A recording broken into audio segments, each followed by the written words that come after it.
أعوذ بالله من الشيطان الرجيم. بسم الله الرحمن الرحيم. الحمد لله رب العالمين. الرحمن الرحيم.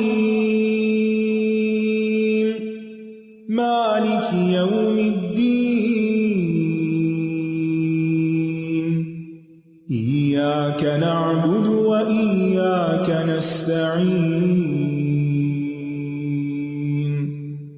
اهدنا الصراط المستقيم. صراط الذين أنعمت عليهم غير المغضوب عليهم ولا الضالين.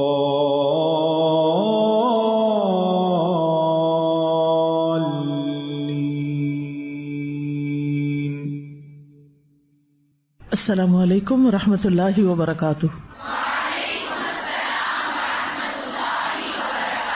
کیا حال ہے سب کا؟ الحمدللہ. نحمده ونصلی علی رسولہ الکریم. اما بعد فاعوذ باللہ من الشیطان الرجیم. بسم اللہ الرحمن الرحیم.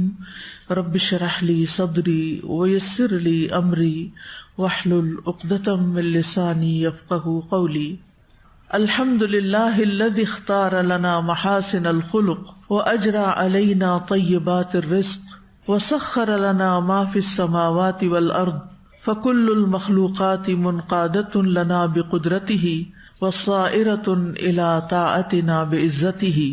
ہر قسم کی حمد، ہر قسم کی تعریف اللہ کے لیے ہے جس نے ہمارے لیے اخلاق حسنہ کی خوبیوں کو منتخب کیا، یعنی اس نے ہمیں بتایا کہ کیا چیزیں اچھے اخلاق میں شمار ہوتی ہیں، اور ہمارے لیے پاکیزہ رزق جاری کیے، یعنی ہماری جسمانی ضروریات پوری کرنے کے لیے طرح طرح کے رزق فراہم کیے، کچھ گوشت کی شکل میں، کچھ دودھ کی شکل میں، کوئی سبزیوں اور پھلوں کی شکل میں، کچھ منرلز کی شکل میں، یعنی بے شمار رزق ہمارے لیے پیدا کیا، اور ان تمام چیزوں کو ہمارے لیے مسخر کیا کہ ہم وہ رزق حاصل بھی کر سکیں جو آسمانوں اور زمینوں میں ہیں.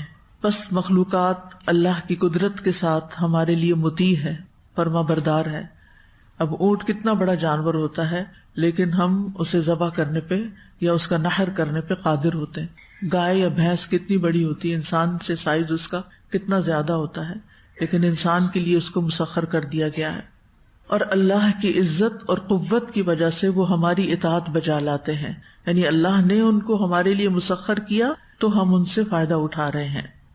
نحن نقص عليك أحسن القصص بما أوحينا إليك هذا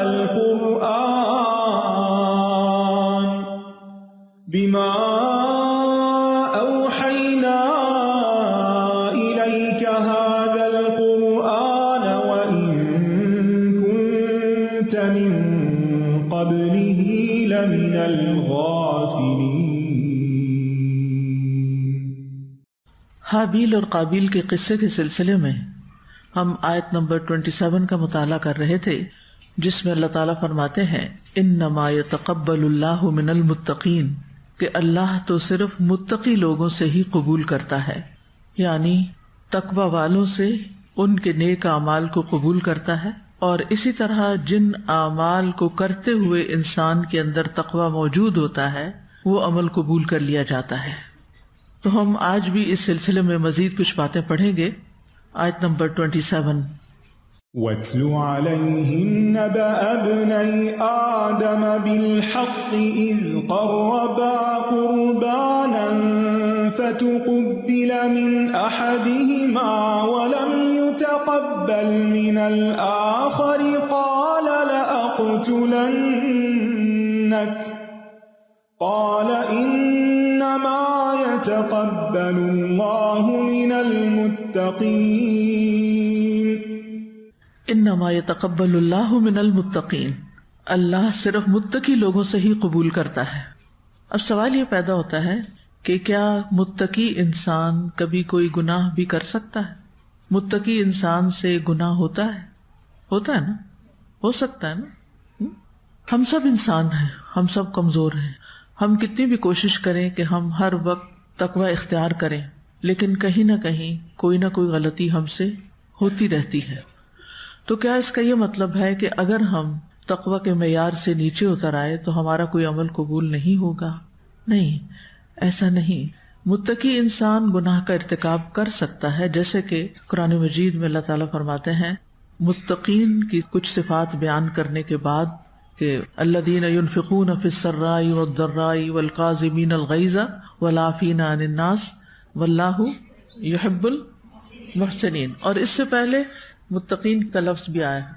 جنت جو ہے اعدت للمتقین، متقین کے لیے تیار کی گئی ہے۔ متقین کون ہے؟ الذین ينفقون فی السراء والضراء، جو خوشحالی میں تنگی میں خرچ کرتے رہتے ہیں اور غصہ پی جاتے ہیں۔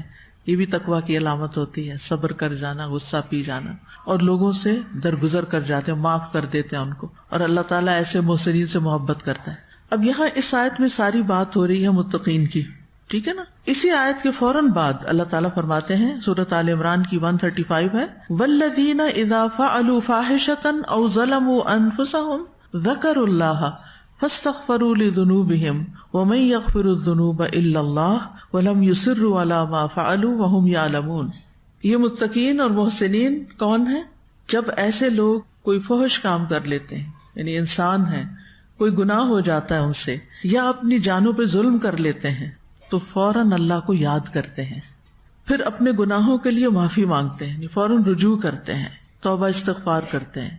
یعنی برا خیال ان کے اندر آ سکتا ہے، کوئی سخت بات ان کی زبان سے نکل سکتی ہے، کوئی ناپسندیدہ رویہ ان سے دیکھا جا سکتا ہے، یعنی ہو سکتا ہے، انسان ہے وہ، ایسا ہوگا۔ لیکن جب ایسا کچھ ہو جاتا ہے تو پھر وہ اس پر اصرار نہیں کرتے، بلکہ کیا کرتے ہیں؟ فوراً استغفر اللہ استغفار کرتے ہیں کہ یہ میں نے کیا کہہ دیا، یہ میں نے غصہ کیوں کر دیا، اور ساتھ ہی اللہ کا ذکر شروع کر دیتے ہیں۔ بار بار ان کا دل پریشان پشیمان ہوتا ہے، اور پھر وہ اور اللہ کا ذکر کرتے ہیں، اور ساتھ ہی اپنے گناہوں کی معافی مانگتے ہیں۔ وَمَن يَغْفِرُ الذُّنُوبَ إِلَّا اللَّهُ، اللہ کے سوا گناہوں کو کون معاف کر سکتا ہے۔ وَلَمْ يُصِرُّوا عَلَى مَا فَعَلُوا، اور اپنے کیے پہ اصرار نہیں کرتے، وَهُمْ يَعْلَمُونَ، جبکہ وہ جانتے ہیں۔ تو اس آیت میں والذین سے مراد متقی ہیں، کیونکہ پچھلی آیت میں یہ بات کی گئی ہے وَسَارِعُوا إِلَىٰ مَغْفِرَةٍ مِّن رَّبِّكُمْ وَجَنَّةٍ عَرْضُهَا السَّمَاوَاتُ وَالْأَرْضُ أُعِدَّتْ لِلْمُتَّقِينَ الَّذِينَ يُنفِقُونَ فِي السَّرَّاءِ وَالضَّرَّاءِ وَالْكَاظِمِينَ الْغَيْظَ وَالْعَافِينَ عَنِ النَّاسِ وَاللَّهُ يُحِبُّ الْمُحْسِنِينَ۔ اور اس کے بعد اللہ تعالیٰ نے ان کی یہ مزید صفات بتائی جا رہی ہیں۔ تو اس سے یہ پتہ چلتا ہے کہ متقین سے بھی گناہ ہو جاتے ہیں، حتیٰ کہ وہ کبائر کا ارتکاب بھی کر سکتے ہیں انسان ہونے کے ناطے۔ آپ کو یاد ہے نا کہ ایک صحابی تھے جن پہ ایک سے زیادہ دفعہ حد لگی تھی۔ کیوں لگی تھی؟ شراب پیتے تھے، یس، لیکن وہ اللہ اور اس کے رسول صلی اللہ علیہ وسلم سے محبت بہت کرتے تھے۔ تو جب لوگوں نے ان کے اس فعل پر ان کو بہت برا بھلا کہنا چاہا تو آپ نے ان کو روک دیا کہ یہ کیا کرتے ہیں؟ اللہ اور اس کے رسول سے محبت کرتے ہیں۔ انسان تضادات کا مجموعہ ہے۔ بعض اوقات ایک طرف وہ کچھ نیکیاں قربانی کی حد تک کر رہا ہوتا ہے، اس کے دل میں اللہ اور اس کے رسول کی محبت کوٹ کوٹ کے بھری ہوئی ہوتی ہے، اور دوسری طرف وہ اتنا کمزور ہوتا ہے کہ بعض اوقات اس سے کوئی حرام فعل بھی سرزد ہو سکتا ہے۔ یہ ایک مثال ہے، یعنی کہ یہ مدینہ کے معاشرے میں عام مثالیں نہیں تھی، لیکن یہ مثال موجود ہے، اور یہ مثالیں ان میں بھی اللہ کی بڑی حکمت ہے نا، تاکہ اس طرح کے لوگ بھی اللہ کی رحمت سے مایوس نہ ہوں۔ متقی وہ ہوتا ہے نا جس کے دل میں اللہ کی محبت ہو، اللہ کا خوف ہو، وہ ہونے کے باوجود بھی کبھی کبھی انسان پھسل جاتا ہے۔ انسان کتنا بھی صحت مند ہو، کتنا بھی طاقتور ہو، یہ جو کھلاڑی ہوتے ہیں ان سے زیادہ اسٹرانگ کون ہوگا فزیکلی؟ سب سے زیادہ انجریز کس کو ہوتی ہیں؟ کھلاڑیوں کو ہی ہوتی ہیں، ٹھیک ہے نا؟ تو جو شخص ایکٹیولی کوئی کام کر رہا ہوتا ہے اس سے غلطی کا امکان بھی زیادہ ہوتا ہے۔ ایک شخص جو سب دنیا سے ناتا کاٹ کے کسی کونے میں بیٹھ جاتا ہے وہ محفوظ رہتا ہے، لیکن جسے لوگوں سے کام لینا ہے، خاص طور پر جو ایڈمنسٹریشن کے کام میں ہوتے ہیں، جس میں لوگوں کو ڈسپلن کرنا ہوتا ہے، بچوں کو پڑھانا ہے، وہ کام بار بار کے سمجھانے اور پیار کے باوجود نہیں کر پا رہے، اپنے بچے ہیں ان کو سمجھانے کے باوجود بعض اوقات بات نہیں مان رہے، کسی کو غصہ آ جاتا ہے نا اور وہ غصے کا اظہار بھی ہو جاتا ہے نا، ہم میں سے ہر شخص اس تجربے سے گزرتا ہے، ایسا ہو جاتا ہے۔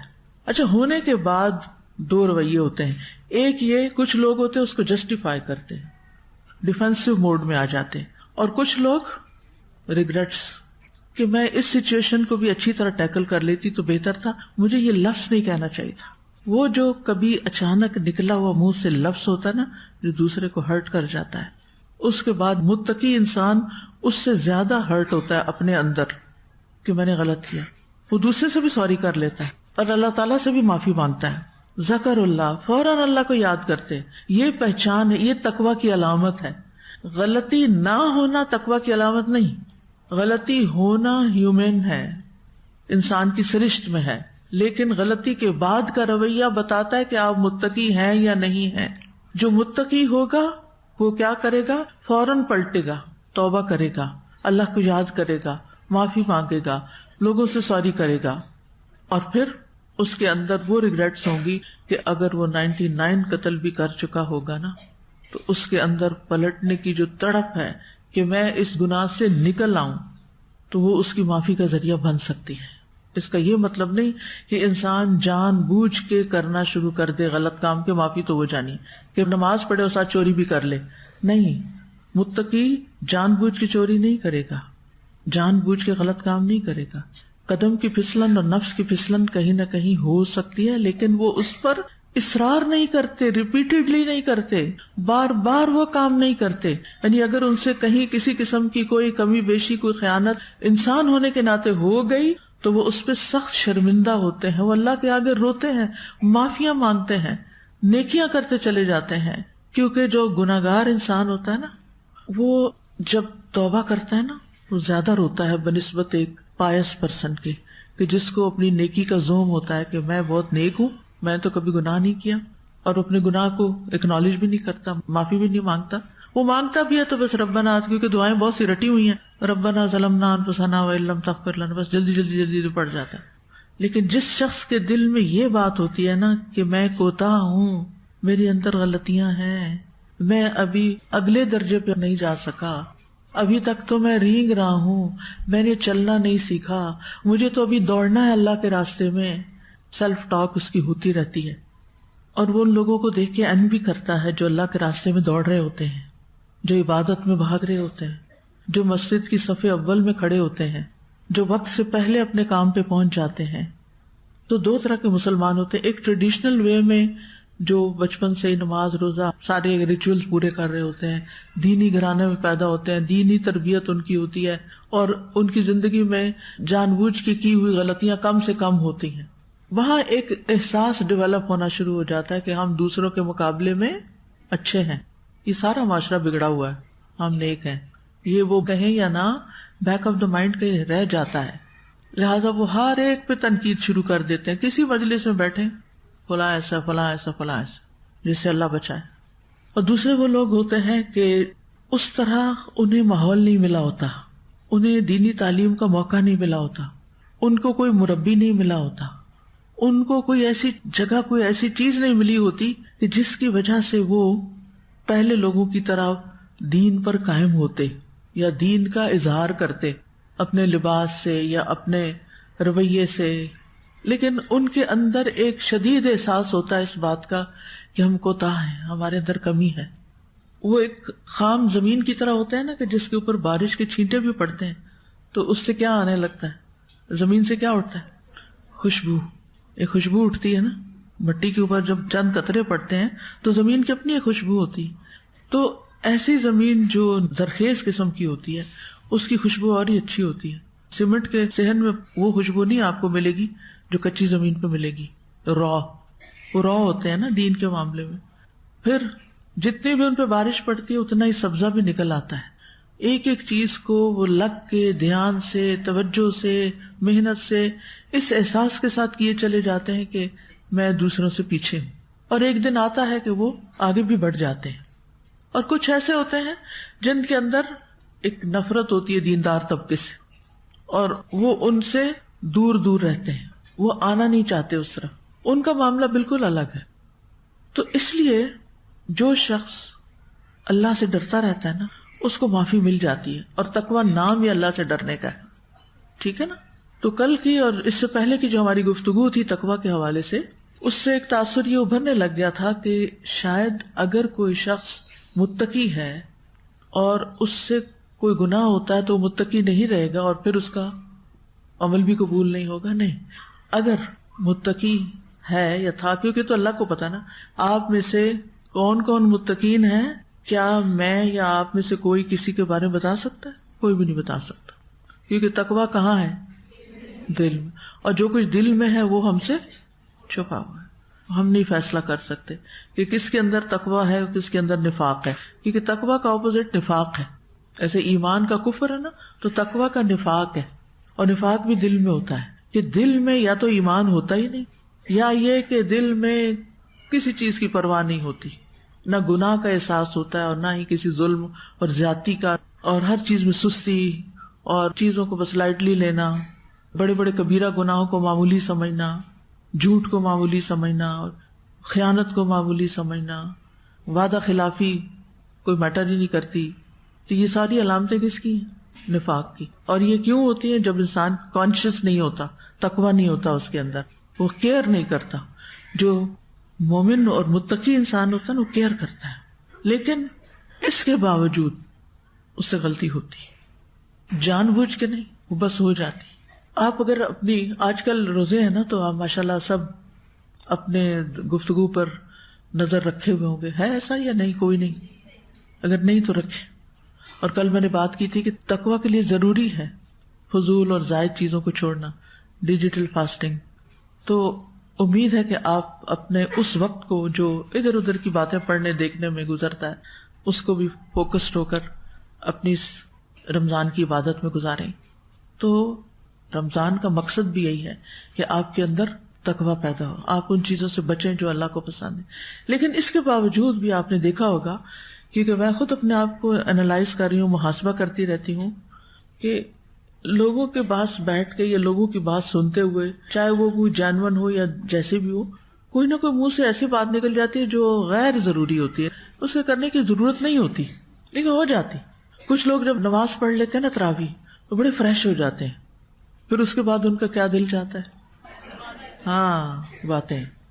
بالکل، یہ بھی بڑا کامن ہے. اچھا، وہ ان باتوں کے کرنے میں ہو سکتا ہے بڑی اچھی باتیں بھی ہوں، لیکن اگر آپ بہت دیر سے سوتے ہیں تو اس کا نقصان کیا ہوتا ہے؟ صبح سحری جو ہے اس وقت آپ فریش نہیں ہوتے، یا پھر کرتے ہی نہیں، یا پھر تھوڑی بہت کر لی. پھر فجر کی نماز کیسے گزرتی ہے؟ اچھی نہیں ہوتی نا. پھر آپ برکت کے وقت میں سو جاتے. اب یہ جو آپ نے ایکسٹرا کام کیا نا تراویح کے بعد، یعنی تھوڑا بہت تو کرنا ہی پڑتا نا، ضروری کام کرنے پڑتے ہیں، کچھ گھر کے کرنے پڑتے ہیں، کچھ اور اپنی ذمہ داریوں کے حوالے سے جو ہم پر اوور آل ہیں. لیکن اگر وہ ٹائم بہت ایکسیڈ کر جائے نا تو اس کا اثر بہت آگے تک جاتا ہے. پھر تو متقی انسان جو ہوتا ہے نا، وہ اس پہ چیک رکھتا ہے، میں نے اس ٹائم سے آگے نہیں جانا. میں تجربے سے یہ جانتا ہوں کہ اس سے آگے حد کراس کرنے سے نقصان یہ ہوگا کہ میری اگلی عبادات پہ اثر پڑ جائے گا. تو پھر تقویٰ کیا ہے؟ بالکل گناہوں سے پاک ہو جانا؟ یا تقویٰ کیا ہے؟ گناہوں سے بچنے کی پوری کوشش، انسان ہونے کے ناطے گناہ ہو جانے پر توبہ استغفار، اور گناہ پر اصرار نہیں. ٹھیک ہے، گناہ پر اصرار نہیں، اللہ سے ڈرنا. ایک شخص جو اپنی زندگی سے مایوس ہو گیا تو اس کی موت کا وقت آیا تو اسے وصیت کی کہ میں مر جاؤں تو میرے لیے لکڑیاں جمع کر کے مجھے آگ لگا دینا، اور جب آگ میرا گوشت کھا جائے تو میری ہڈیوں تک پہنچ جائے اور میری ہڈیاں بھی جل کے کوئلہ ہو جائیں تو کوئلے پیس لینا، پھر کسی تیز ہوا والے دن اسے دریا میں بہا دینا. تو انہوں نے ایسا ہی کیا. پھر اللہ نے اس کے ذرات کو جمع کر کے پانی کے فرشتوں کو حکم دیا کہ ایک ایک ذرہ جمع کر کے لے آؤ. وہ لے آئے، اٹھا کھڑا کیا. اللہ تعالیٰ نے پوچھا تم نے ایسا کیوں کیا؟ تو اس نے کیا کہا؟ من خشیتک، تیرے ڈر سے. پھر کیا ہوا؟ معاف کر دیا گیا. تقویٰ ہے ہی اللہ کا ڈر. ٹھیک ہے، جو اللہ سے ڈرتے ہوئے نیکیاں کرتے ہیں ان کی نیکیاں قبول ہو جاتی ہیں، چاہے ان سے کچھ نہ کچھ چھوٹے بڑے کوئی نہ کوئی گناہ سرزد ہو جائیں. ٹھیک ہے. پھر تقویٰ میں یہ بھی بڑا اہم ہے کہ انسان اپنے اعمال کی قبولیت کے لیے فکر مند ہو. اس پر انبیاء بھی فکر مند رہے ہیں اور ہم سب کو بھی فکر مند ہونا چاہیے. کوئی بھی نیکی چھوٹی ہو یا بڑی کر کے غرور میں نہیں آنا چاہیے کہ ہم نے بڑے تیر مار لیے، بلکہ قبولیت کی دعا کرتے رہنا چاہیے۔ سورۃ البقرہ 127 میں آتا ہے وَإِذْ يَرْفَعُ إِبْرَاهِيمُ الْقَوَاعِدَ مِنَ الْبَيْتِ وَإِسْمَاعِيلُ رَبَّنَا تَقَبَّلْ مِنَّا إِنَّكَ أَنْتَ السَّمِيعُ الْعَلِيمُ۔ اور جب ابراہیم اس گھر کی بنیادیں اٹھا رہے تھے اور اسماعیل بھی، وہ کیا کہہ رہے تھے؟ ربنا تقبل منا انک انت السمیع العلیم، اے ہمارے رب ہم سے قبول فرما لے، بے شک تو ہی سب کچھ سننے والا، سب کچھ جاننے والا ہے۔ کیا بنا رہے تھے وہ؟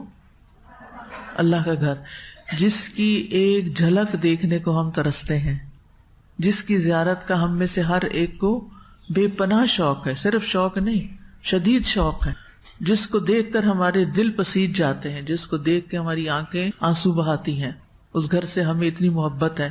وہ اس گھر کو بنا رہے تھے، وہ اس کی تعمیر کر رہے تھے۔ کوئی معمولی کام تھا یہ؟ اس سے بڑا کوئی کام بتا دے مجھے زمین پر کہ کوئی بیت اللہ کی تعمیر کرے۔ ہزاروں کیا، لاکھوں کیا، کروڑوں لوگ اس کا طواف کرتے ہیں۔ اب تو بیت المعمور والا ہی حال ہو گیا۔ بیت المعمور میں جو فرشتہ ایک دفعہ طواف کرتا ہے دوبارہ نہیں جا سکتا۔ اب آپ نے ایک عمرہ کر لیا، عمرے کے لیے آپ کو رجسٹر کرنا پڑتا ہے۔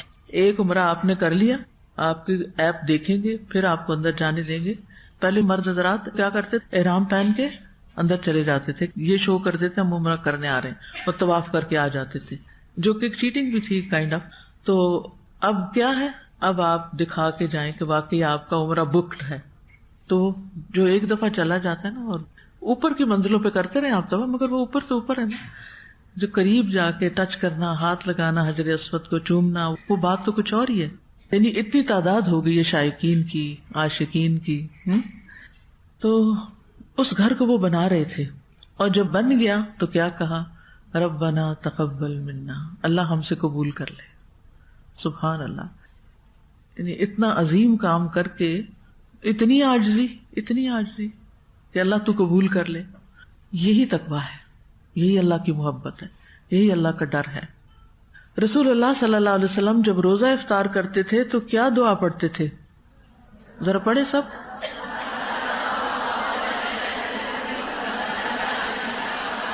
وَثَبَتَ الْأَجْرُ إِنشَاءَ اللہ۔ کیا مطلب ہے اس کا؟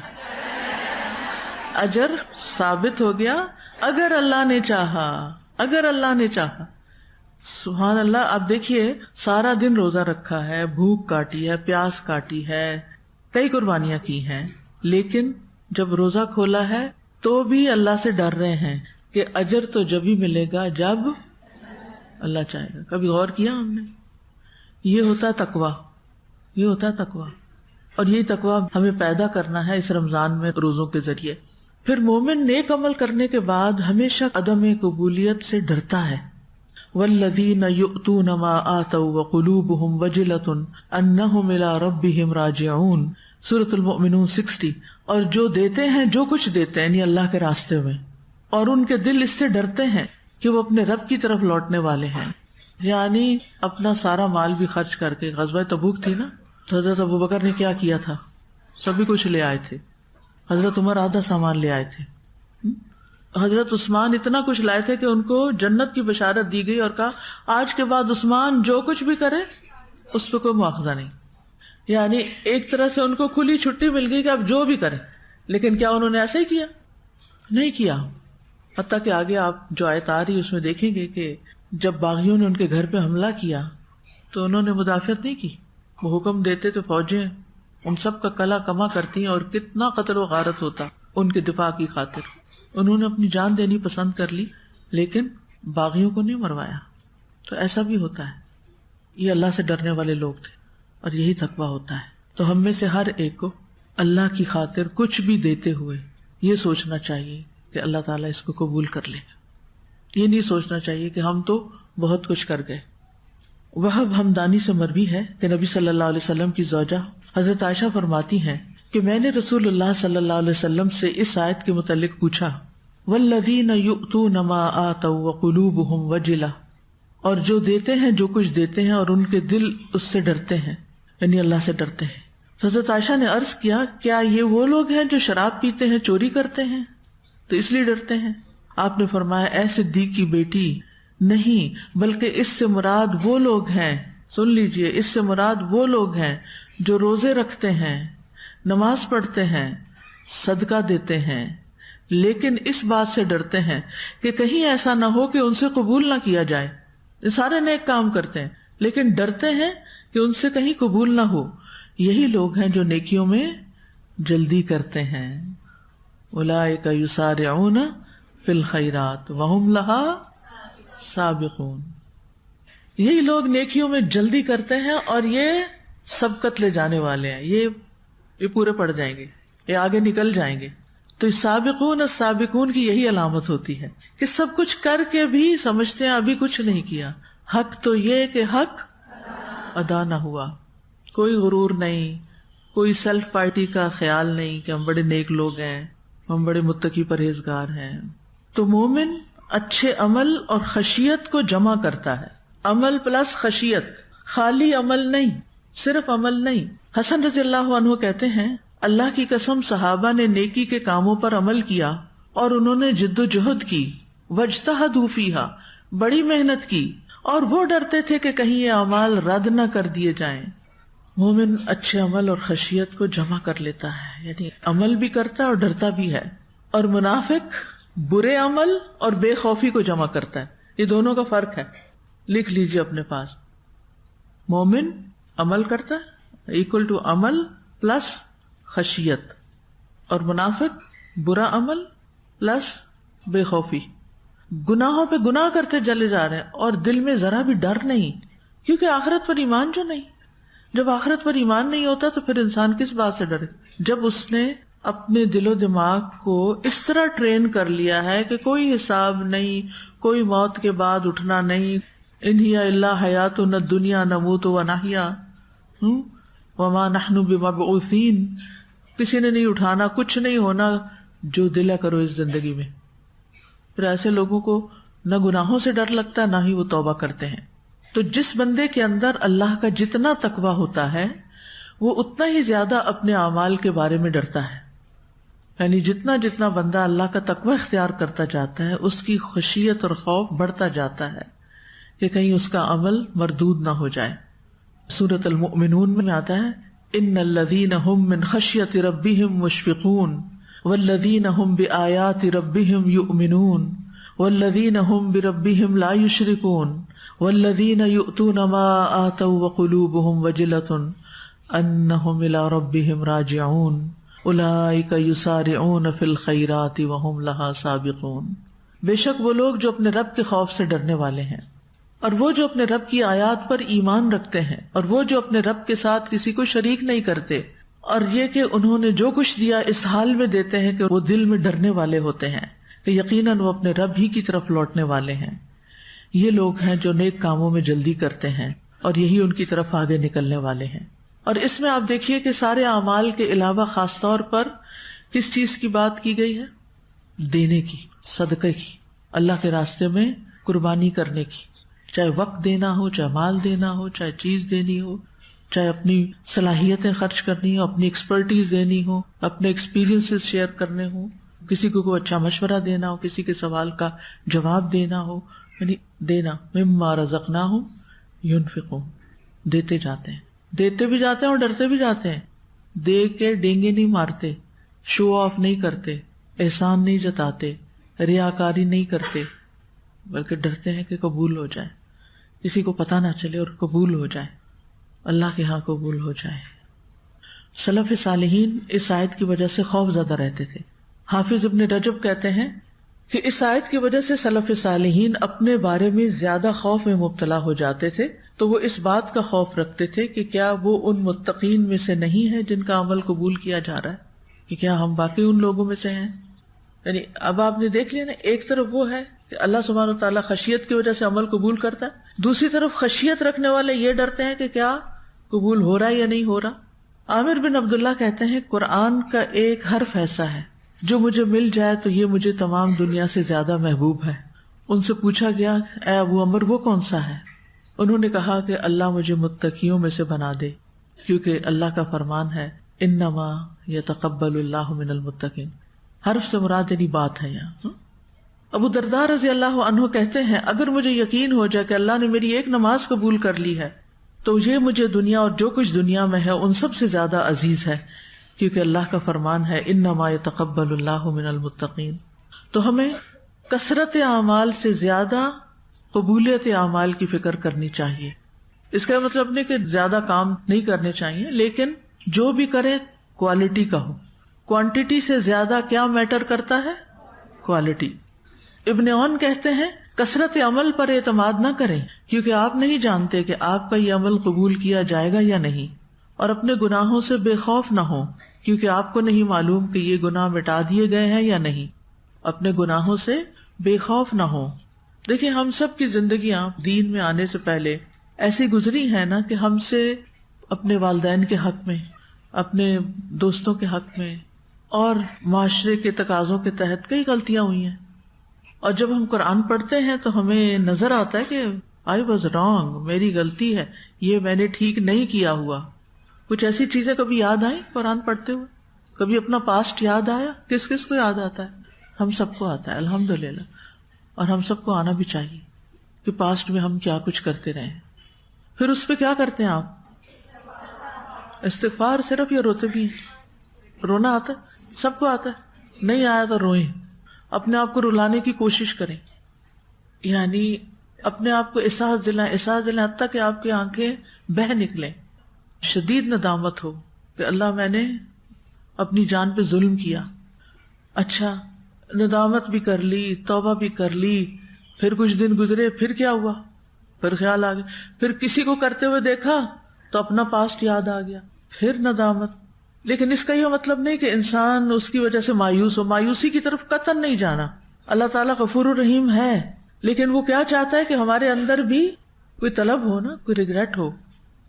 سلف صالحین نصیحت کیا کرتے تھے کہ عمل کو خوب محکم اور احسن طریقے سے ادا کیا جائے، یہ نہ ہو کہ عمل کی بربار ہو۔ 40 رکعتیں پڑھی رات میں، 100 نفل پڑھے، کئی لوگ کرتے ہیں لیلۃ القدر ہے 100 نفل پڑھ لو آج، وہی چند گھنٹوں میں 4-5 گھنٹوں میں آپ 100 نفل کیسے پڑھ لیتے ہیں؟ لیکن وہ کیسے نفل ہوتے ہیں پھر؟ ایک رات میں شبینہ کرتے ہیں آپ کے آس پاس کبھی کسی کو سنا؟ ہمارے گاؤں میں ہوتا تھا، وہ مجھے یاد پڑتا ہے۔ اچھا کیسے پڑھتے ہیں؟ تلاوت کیسے کرتے ہیں؟ کچھ سمجھ نہیں آتا کیا پڑھ رہے ہیں۔ ہمیں تو منع کیا گیا کہ 3 دن سے پہلے تو کرنا ہی نہیں ختم۔ وہ اسی وجہ سے نا پھر کیا گھٹ جاتا ہے، کوالٹی گھٹ جاتی ہے جب ہم ایک چیز کی اتنی شدت اور کثرت کر دیتے۔ تو کوئی بھی کام آپ بہت زیادہ کرنے لگیں گے تو پھر اس کی کوالٹی گھٹ جائے گی، اور ہر ایک کی کیپیسٹی فرق ہے، یہ میں آپ کو بتا دوں۔ کسی کے نزدیک زیادہ اتنا ہو سکتا ہے اور کسی کے نزدیک اتنا اور کسی کے اتنا۔ ہر ایک کی ہمت اور عمر اور صلاحیتیں اور ریفلیکسز سب کچھ کاؤنٹ کرتا ہے۔ لیکن بہرحال عمل کی بھرمار کی وجہ سے کوالٹی میں فرق نہیں آنا چاہیے۔ احسن عمل تھوڑا سا بھی کر لیا جائے تو اس سے بہتر ہے جو بہت زیادہ ہو لیکن محکم نہیں۔ سلف صالحین اعمال کی قبولیت کی دعائیں بھی کرتے تھے۔ مطرف کہا کرتے تھے اے اللہ میری نماز قبول کر لے، اے اللہ میرے روزے قبول کر لے، اے اللہ میرے لیے نیکی لکھ دے۔ پھر وہ کہتے انما یتقبل اللہ من المتقین۔ کبھی آپ نے دعا مانگی اے اللہ میری نماز قبول کر لے، اے اللہ میرے روزے قبول کر لے؟ ہم سمجھتے ہیں نماز کا وقت ہوا، فرض ادا کرنا ہے، کر لیا، بس ہمارا فرض پورا، ہم نے اپنا کام کر لیا بس۔ نہیں، اس کے بعد یہ بھی فکر ہو کہ یا اللہ قبول کر لے، کیونکہ کچھ لوگوں کی نماز ان کے منہ پہ مار دی جاتی ہے، واپس قبول نہیں ہوتی۔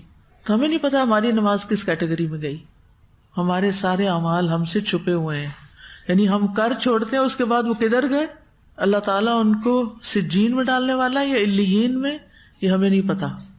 ہمیں نہیں پتا کہ جو گناہ کیا وہ مٹ گیا یا نہیں مٹا، ابھی تک معاف ہو گیا یا نہیں ہوا۔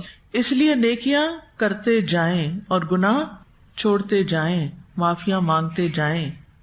نبی صلی اللہ علیہ وسلم فجر کی نماز سے سلام پھیر کے ایک دعا کیا کرتے تھے، وہ کیا ہوتی تھی؟ آپ کو سکھائی تھی، اللہم انی اسألک علما نافعا وعملا متقبلا ورزقا طیبا۔ دوسری طرف بھی آتی ہے اللہم انی اسألک علما نافعا ورزقا طیبا وعملا متقبلا۔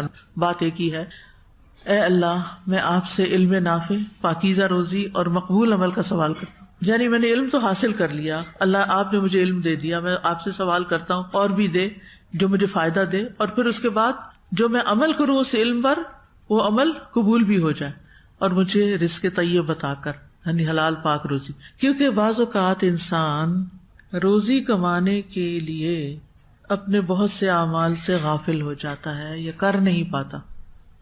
آپ کو معلوم ہے یہ کنسٹرکشن ورکرز کی دہاڑی کتنی ہوتی ہے؟ کل ہی میں کسی سے پوچھ رہی تھی کہ یہ ایک دن میں کتنا کما لیتے ہیں. 500 300. یقین مانے روح کانپ گئی میری. ایک مرد جو شام کو گھر 500 روپے لے کے جائے اور اس کے 5 بچے بھی ہوں، وہ کیا کھائے گا؟ کیا کھائے گا؟ کیا کرے گا؟ اس لیے میں آپ سب کو کہتی ہوں کہ ہر طرف آج کل الحمدللہ بہت کنسٹرکشن کے کام ادھر ادھر ہو رہے ہیں، کوئی گھر بن رہے ہیں، نئی سوسائٹیاں بن رہی ہیں، بڑے بڑے بورڈ لگے ہوئے ہیں. کہیں پر بھی ہو، اللہ نے اگر آپ کو دیا ہے تو اپنے کھانے میں سے کچھ حصہ، اگر آپ کے ساتھ والا گھر بن رہا ہے تو آپ مزدوروں کو کھلائیں، پانی بھیجیں، کیونکہ وہ سارا دن مزدوری روزہ رکھ کے بھی مزدوری کر رہے ہیں، ان کے لیے کچھ نہ کچھ بھیجیں. معلوم کریں دائیں بائیں آگے پیچھے. یہ نیبرز ہیں ہمارے. نیبر صرف وہ امیر لوگ نہیں ہوتے جو ہمارے ساتھ والے ولا میں رہ رہے ہوتے ہیں اور وہ اپنا دروازہ بھی نہیں کھولتے ہمارے لیے کہ ان کو اپنے ہمسایوں سے کوئی انٹرسٹ نہیں. نیبرز وہ بھی ہیں جو سالوں سال آپ کے دائیں بائیں عمارتیں بنا رہے ہوتے ہیں، چوکیداری کر رہے ہوتے ہیں، سرونٹ کوارٹرز میں رہ رہے ہوتے ہیں. ان کا بھی حق ہوتا ہے. تو راشن دینا، کیونکہ بعض اوقات یہ بھی مشکلات ہیں کہ جب آپ ان کو اگر پیسے اکٹھے دے دیں گے نا، چلو بھائی 5000 مہینے کا خرچہ چلا، وہ ہو سکتا ہے اس سے کوئی لا علمی بھی تو ہے نا، علم کے مواقع کوئی نہیں، کوئی سکھانے والا نہیں، کوئی ایسی چیزیں خریدنا شروع کر دیں جو فائدے کی نہ ہو. کیونکہ اسی لیے آپ دیکھیں جو صدقہ فطر ہے اس میں پریفریبل کیا ہے؟ راشن دینا، چاہے چاول ہو، گندم ہو، آٹا ہو، جو ہو، اجوا ہو، کچھ بھی، یہ پریفرڈ ہے. لیکن اگر آپ کے پاس موقع نہیں تو چلیں رخصت ہے کہ کیش دے دیں، لیکن اول کیا ہے کہ کھانا دیں. فدیہ کیا ہے؟ رمضان کا مسکین کا ایک روزہ نہیں رکھا آپ نے، یعنی جو بوڑھے لوگ ہیں دوبارہ رکھ ہی نہیں سکتے یا بیمار ہیں ایسے، تو جو فدیہ ہوتا ہے روزے کا وہ بھی کس شکل میں ہے؟ کھانے. اسی طرح حج کے موقع پر احرام میں کوئی غلطی ہو گئی ہے تو کفارہ کیا ہے؟ دم دینا. تو وہ بھی دم دے کے تو کس کو دیا جائے گا؟ خود ہی بیٹھ کے کھا لیں گے، یہ غریبوں پہ بانٹا جائے گا نا. تو ہمارے دین میں آپ اگر غور کریں تو بہت سے ایسے رستے نکالے گئے ہیں کہ جس سے غریبوں کو کھانا ملتا رہے، کیونکہ کھانا بیسک نیسیسٹی ہے، نیڈ ہے لوگوں کی. اور ہم آسانی کے ساتھ الحمدللہ قربانی اپنے حصے میں سے کچھ بچا کے، یعنی مثلا آپ نے افطاری بنا لی، پکوڑوں کی ڈش بھر لی اور کھانے والے 2 بندے ہیں، تو آپ کیا کریں گے؟ آپ کو پہلے سے پتا ہونا چاہیے کہ یہ اتنے گھر والوں نے کو نہیں کھانے، لیکن میں اس سے کم بناتی تو وہ تو جل ہی جاتا، تھوڑا کھانا کیسے بنتا. ہوتا ہے نا کہ کھانے کی کوانٹٹی بھی ہوتی ہے جو ایک ریسیپی کے مطابق بنتا ہے، تو اس میں سے پہلے سے نکال کے ضرور باسی کر کے ان کو دینا اگر اویلیبل ہے. رائٹ لیفٹ آپ کے ایسے لوگ ہیں، یا پھر ہر جمعے کو یا ہر ہفتے کو، چھٹی کے دن سنڈے کو اسپیشل ان کے لیے کچھ بنا کے، یہ نہیں کہ 3rd کلاس بنا کے. کیونکہ عام طور پر جب ہم صدقہ والے کرتے ہیں نا کام تو پھر کیا کرتے ہیں، وہ الگ سے کوئی دال چاول بنا لیتے ہیں ان کے لیے. ہاں جیسے قابل نے کیا تھا. تو 3rd کلاس قربانی نہیں کرنی. دال 3rd کلاس نہیں ہے، دال بھی بڑی مہنگی ہے اور بڑی قیمتی چیز ہے، بڑی زبردست پروٹین ہے، بہت طاقت کی چیز ہے، الحمدللہ، اللہ کا شکر. لیکن اس کمپیریزن میں بات کر رہی ہوں کہ جو ہم اپنے لیے کچھ پکاتے ہیں اور سرونٹس کے لیے کچھ اور. چلیں سارا سال آپ کی یہ روٹین ہے، کم از کم رمضان میں تو کچھ تھوڑا سوچیں. اور پھر یہ کہ جو حضرت ابراہیم علیہ السلام تھے وہ کیا کرتے تھے؟ مہمان کے بغیر کھانا نہیں کھاتے تھے. فَاتَّبِعُوا مِلَّةَ إِبْرَاهِيمَ حَنِيفًا وَمَا كَانَ مِنَ الْمُشْرِكِينَ. کچھ نہ کچھ تھوڑا بہت، ٹھیک، ہر ایک کے سرکمسٹانسز فرق ہوتے ہیں نا. کسی کے پاس ایسے لوگ ہوتے ہیں یعنی اویلیبل ہوتے ہیں، لیکن ہو سکتا ہے آپ کہیں ایسی جگہ رہ رہے ہو کہ ایسا کوئی انتظام ہی نہ ہو، نہ کر سکیں آپ یہ کام، تو آپ کوئی اور کام کر لیں، ٹھیک ہے نا. اور الحمدللہ دینے کے، نیکی کے بہت سے مواقع ہیں. اور میرا خیال ہے کہ آج باہر اسٹال لگا ہوا ہے جو AIS کے لیے ہم فنڈ ریزنگ کر رہے ہیں، تو اس میں الحمدللہ جو مجھے اطلاع ملی ہے کہ کچھ لوگوں نے بہت اچھی اچھی چیزیں دی ہیں، لیکن خریدار جو ہیں وہ چاہتے ہیں انہیں بہت سستا کر کے دے دیا جائے. کیا اس اسٹال کا پرپز یہی ہے؟ یہ چیریٹی اسٹال ہے، کہ لوگوں کی اچھی چیز، وہ لن تنالوا البر کے اوپر عمل کرتے ہوئے اپنی بہترین چیز نکال کے لا کر دیں، انٹچڈ کپڑے، جوتے، جیولری، اور ان کو لینے والے صرف اس لیے لے لیں اپنی خواہشات پوری کرنے کے لیے کہ سستے مل رہے ہیں، نہیں، اور ان کو سستا کریں اور انسسٹ کریں کہ سستا کریں. یہ چیریٹی سٹال نہیں ہے. چیریٹی سٹالز جو ہوتے ہیں نا، جو غریبوں کے لیے لگتے ہیں، چیریٹی بازار لگتے ہیں نا، سنا ہے کبھی چیریٹی بازار کا؟ لگتے ہیں چیریٹی بازار. اس میں کیا ہوتا ہے، سب لوگ چیزیں لے آتے ہیں اور اونے پونے داموں دے دیتے ہیں تاکہ لوگ، ان کی عزت نفس پہ حرف نہ آئے کہ ان کو مفت ملی ہے کوئی چیز. کیونکہ اگر آپ ایک سفید پوش انسان کو کوئی چیز دیں گے صدقے کے طور پہ تو وہ فیل کرے گا نا. لیکن جب وہ 5 روپے کا ایک جوڑا خرید کے لے جائے گا مثلاً، تو وہ کہے گا میں خرید کے لایا ہوں. تو یہ کانسیپٹ اس کے پیچھے یہ ہوتا ہے کہ ان کو ایک خوشی کے ساتھ وہ ایک سینس آف اچیومنٹ ہو. تو بس میری آپ سے ریکویسٹ یہ ہے کہ یہ چیریٹی سٹال نہیں ہے. آپ کو تو چاہیے کہ جو چیز جتنے کی بک رہی ہے اس کی دگنی قیمت دے کے لے تاکہ ہم زیادہ سے زیادہ فنڈ ریزنگ کر سکیں اور ہمارا یہ پروجیکٹ کسی بھی مرحلے پہ رکے نہیں. تو اللہ تعالیٰ ہم سب کا حصہ ڈالے اور ہم سب کچھ نہ کچھ کر سکے، ہم دینے والے ہوں، ہم ضرورت کے تحت خریدنے والے ہوں، اور ہم نیکی کے کام کو آگے بڑھانے والے ہوں. اور ساتھ ساتھ دعائیں بھی کرنی ہیں. ذاتی جائزے کے طور پر جو میں آپ کو سوال جواب دیتی رہی ہوں کچھ، اسی سلسلے میں تھوڑی سی بات کر لیتے ہیں کہ ہماری ہر جو قربانی ہوتی ہے یا نیکی جو ہوتی ہے اس کو کچھ مراحل سے گزرنا پڑتا ہے. تو اس میں سب سے پہلے تو نیت آتی ہے نا، کہ کوئی بھی قربانی میں نے کی، مثلاً آپ نے آج اگر سٹال پر ہی کوئی چیز قربان کر کے رکھی ہے، اذ قربا قربانا، تو فتقبل من احدہما، تو کیا سوچ کے کیا، کہاں تک سوچ گئی؟ دل چاہتا ہے آپ کے ریفلیکشنز لینے کو کہ آپ نے اگر کچھ کیا ہو اور آپ بول کے بتائیں، لیکن میں یہ بھی نہیں چاہتی کہ آپ کی نیکی ضائع ہو. وہ آپ خود گہرائی میں جائیں اور سوچیں کہ میں نے کیا سوچ کے اپنی یہ چیز نکال دی. یہ سوچ کے کہ اب بس ایکسٹرا اس لیے، یا یہ سوچ کے کہ میں ایک اچھی کوالٹی ایجوکیشن جو سب کے لیے ہو، غریبوں کے بچوں کے لیے بھی اور امیروں کے لیے بھی، اور دین کی تعلیم بھی ہر بچے کو ملے، تو آئندہ جنریشن جو میرے بعد اس دنیا میں ہوگی، میرے مرنے کے بعد اس کا جو کام ہے وہ میرے حصے میں آئے. اور پھر آپ دیکھیں کہ جب اتنی کثیر تعداد کسی جگہ سے نکلتی ہے نا، تو ہم یہ نہیں کہہ سکتے کہ 100% ہر بچہ ہی ایک نیک بچہ بن جائے گا، لیکن اس میں بہت چانسز ہوتے ہیں کہ بہت سے انشاءاللہ نیکی کا کام بھی کریں. مثلاً اگر آپ ایک شخص کو اسپانسر کرتے 1% کو، کئی لوگوں کا یہ انٹرسٹ ہوتا ہے ایک بچہ اسپانسر کرا، ہو سکتا ہے وہ بچہ بڑے ہو کے کچھ بھی نہ کرے. اور اگر آپ ایک اجتماعی طور پر فنڈ ریزنگ کر لیتے ہیں اور اجتماعی طور پر کہ جو بھی وہاں لگے بنے، جو کچھ بھی ہو، میرے 5 روپے بھی ہیں تو وہ ساری چیزوں میں شامل ہو جائیں. اللہ تعالیٰ کو تو ایک کھجور بھی آپ کے لیے بہت بڑھا سکتا ہے، اس لیے منیمم بھی فائدہ دیتا ہے انسان کو. لیکن وہ جو آپ کے حصے کا اجر ہے نا، وہ آپ کو جب ملے گا جو آپ کی سوچ تھی اس کے تحت. تو پھر آپ وہ جو جرنلنگ کرنے کا میں نے کہا نا، آپ کو لکھا کریں، تو کیا سوچ کے میں نے یہ کام کیا، کیا سوچ کے خریدا، یا ایسے بے سوچے سمجھے دیا اور بے سوچے سمجھے لیا. یا کوئی بھی اچھا کام میں ہر روز کرتی ہوں، کوئی بھی اچھا کام، چاہے صدقہ ہے، چاہے نفل ہے، چاشت کی نماز ہے، یا کوئی بھی، تو اپنے آپ سے پوچھیں میں کیوں کرتی. یہ ایک جنرل ٹرم ہے، اللہ کو راضی کرنا. اس کو بھی اینالائز کریں، اس کا کیا مطلب ہے اللہ کو راضی کرنا. ٹھیک ہے نا، یہ ہمارا تقیہ کلام بن گیا، بس اللہ راضی ہو جائے. کچھ کرتے ہیں تو پھر کہتے ہیں بس اللہ راضی ہو، اندر احساس کچھ نہیں ہوتا. کہ چاشت کی نماز پڑھتے ہوئے ہمارے دل میں ہوتا ہے کہ سارے میرے امور جو ہے نا وہ اللہ کے حوالے ہو گئے. یہ ایک نیت ہے، اس کی اس سے زیادہ بھی ہو سکتا ہے. انشاءاللہ کل نوافل پہ میں مزید بات کروں گی کہ اور کون کون سے نفل ہوتے ہیں. تو جیسے ہر وضو کے بعد آپ نے نفل پڑھے، اب عصر کا وقت ہے، آپ نے وضو کیا، 2 نفل پڑھے. اب ان 2 نفل میں آپ مزید نیت کر سکتے ہیں کہ عصر سے پہلے کی جو سنتیں، اگر 4 نہیں تو چلو میں 2 وہ بھی. تو بعض اوقات 2 نفل ہوتے ہیں اور اس میں کئی نیتیں جمع ہو جاتی، تو اس سے اجر و ثواب بڑھ جاتا ہے. ہم اصل میں جاگتے ہوئے بھی سو رہے ہیں، ہے نا، سوچتے نہیں ہیں. سوچیں ہماری حوالے ہیں منفی چیزوں میں، فلاں یہ کیوں کر رہا ہے، فلاں نے وہ کیوں کر دیا، یہ میرے ساتھ زیادتی ہو گئی، اور باتیں سوچتے رہتے. جو پازیٹیو تھنکنگ ہے یا اپنا محاسبہ ہے، چلتے پھرتے کام کرتے وہ ہم کم کرتے ہیں. تو روزمرہ کی عادات کو بھی پرکھیں، کیوں کرتی ہوں. پھر اسی طرح جو کر لیا میں نے، اس کے بعد میرے دل کی کیفیت کیا تھی، خوش تھا یا رنجیدہ تھا، دل میں تکلیف ہوئی کہ اب میری پیاری چیز جا رہی ہے، رخصت ہو رہی ہے، اور بار بار اپنے دل میں نیکی کو یاد کرتی رہی. یا نیکی کر کے کچھ بھی دل میں نہیں ہے، بس اٹھائی چیز خلاص، اس کے بعد اگلے کام میں لگ گئے. یہ انالائز کرنا چاہیے. اس سے آپ ایک زندہ انسان بنیں گے، اپنے اوپر فوکس کریں گے.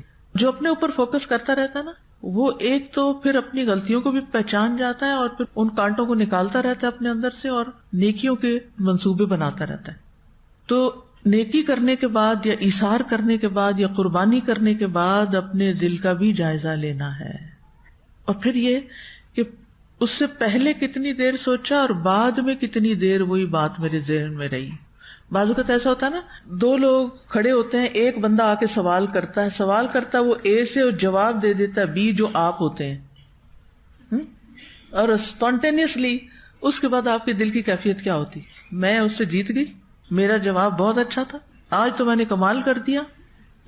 یا اللہ تیرا شکر ہے تو نے بر وقت مجھے توفیق دی کہ میں اس نیکی کے کام کو آگے بڑھ کے کر سکی. دل میں شکر آتا ہے یا فخر آتا ہے، یہ ہم نے اپنا محاسبہ خود کرنا ہے. کیا کیفیت آئی میرے اندر؟ جو میں جائزے کے سوال دے رہی ہوں نا، یہ سوال آپ لوگ کے پاس اگر لکھیں گے نا تو جس وقت آپ اپنی ڈائریز پڑھیں گے آپ کو یہ یاد آئیں گے. ابھی تو رمضان بھی ہے، اس کی برکت ہے، روز سن رہے ہیں، اس کی برکت ہے قرآن کے پڑھنے کی. لیکن پھر پتہ ہے رمضان کے بعد چھٹیاں ہونے والی ہیں نا، اور ہاسٹل کے بچے بھی گھر جائیں گے اور ہم لوگ بھی سوشلائز کریں گے، تو پھر کیا ہوگا؟ دلوں کی یہ کیفیت نہیں رہے گی. پھر آپ کو کیا کرنا ہے؟ اپنا جرنل کھولنا ہے، اپنی ڈائری کھولنی ہے. یہ جو میں سارا دن کرتی رہی ہوں، یہ کیا کیا میں نے، میری کیفیت کیا تھی، اللہ سے کتنی باتیں کی، ذکر کتنا کیا، اللہ کی طرف کتنا رجوع کیا. پھر کچھ اور سوال بھی ہیں کہ یہ چھوٹی چھوٹی نیکیاں کیا میری اوور آل شخصیت میں تبدیلی لا رہی ہیں؟ یعنی میں ایک نیا انسان بن رہی ہوں. ہر نیا دن ہمیں دعوت دیتا ہے کہ نئے انسان بن جاؤ، ماضی کے ریگریٹس میں نہیں چھپے رہو. تو پھر کیا جو نیکیاں میں رمضان میں کر رہی ہوں اس سے میرے مزاج میں، میرے دل میں، میری نیت میں، میرے ارادوں میں، میرے عمل میں کوئی تبدیلی آ رہی ہے؟ پھر یہ کہ جس کام کو میں نیکی اور ایثار سمجھتی ہوں اس کو کرنے کے بعد مزید کسی نیکی کی پلاننگ کرتی ہوں. کیونکہ بعض اوقات ہم ایک نیکی ایک وقت میں کرتے ہیں، ہم سوچتے ہیں کہ ہم نے قربانی کر دی اینڈ دیٹس اٹ. نہیں، قبولیت کی علامت کیا ہے؟ ایک کے بعد ایک کی توفیق مل جانا. نیکی کی قبولیت کی علامات میں سے کیا ہے؟ ایک نیکی کے بعد اگلی کی توفیق، یعنی اگلی نیکی کو الہام ہو رہی ہے دل میں، اس کی کوئی پلاننگ میں کر رہی ہوں. مثلاً آپ یہ پلاننگ کر سکتے ہیں کہ عید کی چھٹیاں میں نے اچھے سے اچھے کیسے گزارنی، ان میں نے کون کون سے کام کرنے ہیں کہ جس سے میرا وہ وقت ضائع نہ ہو، ایک دم ڈکلائن نہ ہو. ابھی تم اوپر کی طرف جا رہے ہیں اور آخری عشرے میں تو پیک پہ چلا جاتا ہے انسان، اور پھر عید اور عید کے بعد نیچے چلا جاتا ہے. وہ نہیں جانے دینا. اس کی کیا پلاننگ ہے، اس کے بارے میں غور و فکر کرنا شروع کیجئے. ان دنوں کو میں نے کیسے گزارنا ہے. پھر یہ کہ بعض نیکیاں ہم دوسروں کے ساتھ احسان کی شکل میں کرتے ہیں یا قربانی کرتے ہیں، ٹھیک ہے نا. اس قربانی کے کرنے کے بعد لوگوں کے رویے میں کیا تبدیلی آئی ہے؟ کیا ان کے اندر میرے بارے میں کوئی مثبت رویہ آیا یا نہیں آیا؟ اگر آیا تو میں نے کیا کیا، اور اگر نہیں آیا تو میں کیا سوچ رہی. یعنی آپ نیکی کرتے ہیں، کسی کے ساتھ احسان کرتے ہیں، پھر آپ کا کیا دل چاہتا ہے؟ حل جزاء الاحسان الا الاحسان، کہ مجھے بھی واپس کچھ نہ کچھ تو ملے نا، کچھ شکریہ ہی مل جائے، اسمائل ہی مل جائے، دعا ہی مل جائے. یہ ہے نا، یہ بھی جزا میں سے ہے. آپ کو پتا ہے شکریہ بھی جزا ہوتی ہے نیکی کی، اسمائل بھی، دعا بھی، سب. لا نرید منکم جزاء ولا شکورا، وہ ان میں سے کچھ بھی ایکسپیکٹ نہیں کرتے. لا نرید منکم جزاء ولا شکورا. مثلاً آپ نے رمضان بھر اپنے سرونٹس کے ساتھ بہت اچھا کیا، کیا ان میں کوئی تبدیلی آئی یا وہ ویسے ہی رویے میں ہے؟ تو اگر کسی نیکی یا قربانی کا کوئی رزلٹ ہی نہیں نکل رہا، کسی کو میرا احساس ہی نہیں کہ میں نے کتنی نیند قربان کر کے ان کے لیے سحری بنائی ہے اور اچھے سے اچھا کھلایا ان کو، تو اب مجھے آئندہ کے لیے کیا سوچنا ہے؟ یعنی کیا آپ سمجھتے ہیں کہ لوگ صرف آپ کو یوز کر رہے ہیں؟ یہ احساس بہت جلدی آتا ہے، لوگ مجھے یوز کرتے ہیں. آتا ہے بہت سے لوگ یہ کہہ کے نیکی چھوڑ دیتے ہیں، لوگ مجھے یوز کر رہے ہیں. چلیں، اگر یوز ہی کر رہے ہیں تو پھر آپ نے کیا پلاننگ کی ہے کہ کیا آپ نے نیکی وہ کنٹینیو کرنی ہے یا نہیں کرنی؟ انکار کرنا تو کیوں کرنا ہے، اور اگر کنٹینیو کرنا تو کیوں کرنا ہے؟ ٹھیک ہے. تاکہ آپ جو کر رہے ہیں اس کو کیا کریں، لیحیا من حی عن بینہ، جسے زندہ رہنا ہے وہ دلیل کے ساتھ زندہ رہے، ٹھیک ہے، اور جسے ہلاک ہونا ہے وہ دلیل کے ساتھ ہلاک ہو. باشعور مسلمان بنے، جاگتے ہوئے مسلمان، ہوش میں رہتے ہوئے. اللہ تعالی ہمیں توفیق عطا فرمائے. وآخر دعوانا ان الحمد للہ رب العالمین. سبحانک اللہم وبحمدک اشہد ان لا الہ الا انت استغفرک واتوب الیک. السلام علیکم ورحمۃ اللہ وبرکاتہ.